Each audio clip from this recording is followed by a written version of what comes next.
नमस्कार दोस्तों।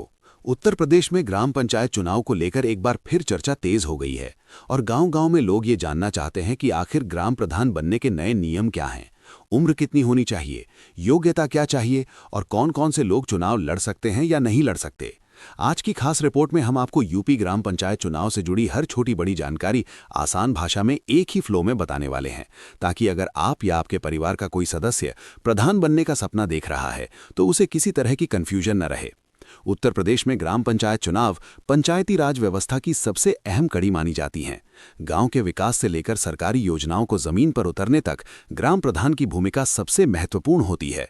यही वजह है कि हर चुनाव से पहले ये सवाल उठता है कि प्रधान बनने के लिए न्यूनतम उम्र क्या होनी चाहिए, पढ़ाई कितनी जरूरी है, क्या महिला भी प्रधान बन सकती है, आरक्षण कैसे लागू होता है और चुनाव लड़ने की प्रक्रिया क्या होती है।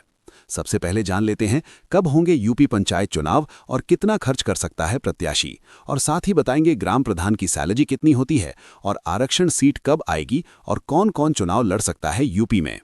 तो दोस्तों वीडियो को पूरा देखें, वीडियो को लाइक करें, शेयर करें। रोजाना यूपी ग्राम पंचायत अपडेट जानने के लिए चैनल को सब्सक्राइब जरूर करें। कब होंगे यूपी में पंचायत चुनाव, जानिए कौन प्रत्याशी कितना कर सकता है खर्च। यूपी पंचायत चुनाव अप्रैल से जुलाई 2026 में होंगे। चुनाव से पहले मतदाता सूचियों में बड़े पैमाने पर गड़बड़ी सामने आई है, जहां 50 लाख तक डुप्लीकेट नाम हो सकते हैं, जिसके लिए आयोग ने सुधार अभियान शुरू किया है। साथ ही ग्राम प्रधान की खर्च सीमा 1,25,000 रुपए और जिला पंचायत अध्यक्ष की 7 लाख तक बढ़ा दी गई है। उत्तर प्रदेश में त्रिस्तरीय पंचायत चुनाव अप्रैल से जुलाई 2026 के बीच होंगे।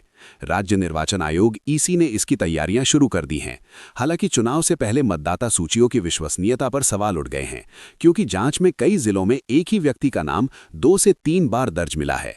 आयोग ने सुधार के लिए गहन अभियान शुरू करने का निर्देश दिया है। 50 लाख तक नाम हो सकते हैं कम। राज्य निर्वाचन आयोग की जांच में पता चला है कि पीलीभीत, वाराणसी, बिजनौर और हापुड़ जैसे जिलों में बड़े पैमाने पर डुप्लीकेट नाम दर्ज हैं। अकेले पीलीभीत के पुनरपुर ब्लॉक में करीब 97,000 नाम दोहराए गए हैं। अधिकारियों का मानना है कि अगर ठीक से जांच हुई तो लगभग 50 लाख नाम मतदाता सूची से हटाए जा सकते हैं। आयोग ने इसे दुरुस्त करने के लिए गहन पुनरीक्षण सर जैसा अभियान चलाने का निर्देश दिया है।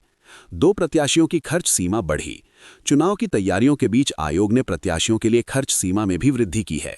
ग्राम प्रधान अब अधिकतम 1,25,000 रुपए खर्च कर सकेंगे, जबकि जिला पंचायत सदस्य के लिए ये सीमा 50,000 रुपए है। सबसे ज्यादा 7 लाख रुपए जिला पंचायत अध्यक्ष के लिए तय किए गए हैं। आयोग ने पारदर्शिता बनाए रखने और खर्च पर नियंत्रण सुनिश्चित करने के लिए यह फैसला लिया है। साथ ही तय सीमा से अधिक खर्च पर कार्यवाही की चेतावनी दी है। जल्द घोषित होगा चुनाव कार्यक्रम।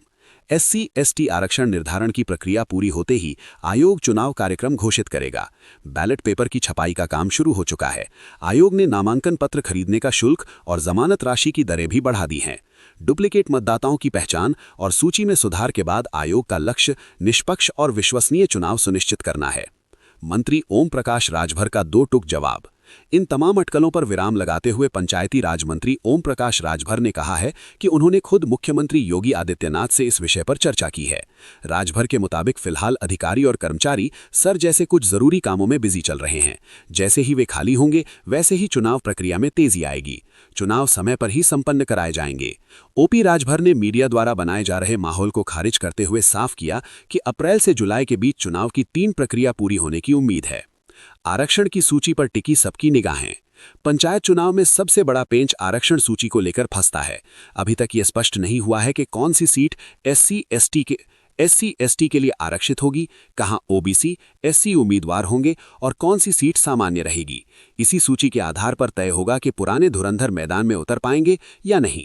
लोग अपनी अपनी सीटों को मैनेज करने की जुगत में भी लगे हैं। भले ही सरकार अभी शांत दिख रही हो, लेकिन भाजपा, सपा, कांग्रेस उम्मीदवार होंगे। बसपा जैसे दल जमीनी स्तर पर सक्रिय हैं। प्रत्याशी टिकट के लिए पार्टियों के चक्कर काट रहे हैं और गांव में बैठकों का दौर शुरू हो चुका है। मौजूदा प्रधानों और नए दावेदारों के बीच खर्चे और हिसाब किताब की होड़ मची है। यूपी पंचायत चुनाव, क्या होती है प्रधान बनने की योग्यता, इतनी मिलती है सैलरी। यूपी में ग्राम प्रधान को सिर्फ 5,000 रुपए प्रति माह का मानदेय वेतन नहीं मिलता। अन्य किसी भी प्रकार का कोई भत्ता या पेंशन नहीं मिलती। हाँ, पद पर रहते अगर मृत्यु होती है तो परिवारजन को मुआवजा जरूर मिलता है। उत्तर प्रदेश में ग्राम प्रधान का पद ग्रामीण स्तर पर सबसे महत्वपूर्ण और शक्तिशाली पदों में से एक होता है, जो गांव के विकास कार्यों की जिम्मेदारी संभालता है। ग्राम प्रधान बनने के लिए राज्य निर्वाचन आयोग द्वारा कुछ आवश्यक समराज बने योग्यताएं निर्धारित की गई हैं, जिनका पालन करना अनिवार्य होता है।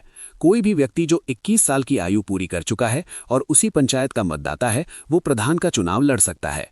देश के अन्य चुनावों की तरह इस पद के लिए भी किसी शैक्षणिक योग्यता की अनिवार्यता नहीं है, यानी साक्षर या निरक्षर कोई भी व्यक्ति जो निर्धारित आयु और मतदाता सूची की शर्त पूरी करता है, चुनाव लड़ सकता है।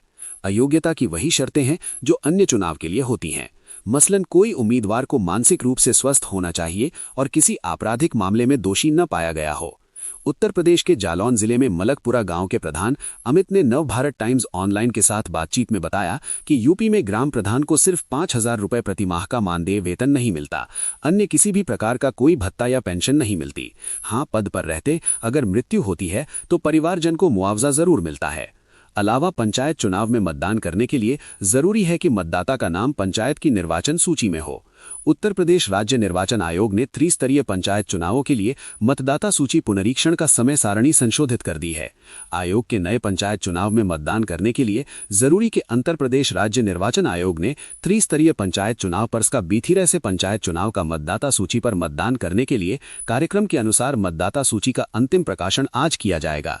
इस संशोधन की वजह यह है कि ड्राफ्ट सूची तैयार करने, दावे आपत्तियों के निस्तारण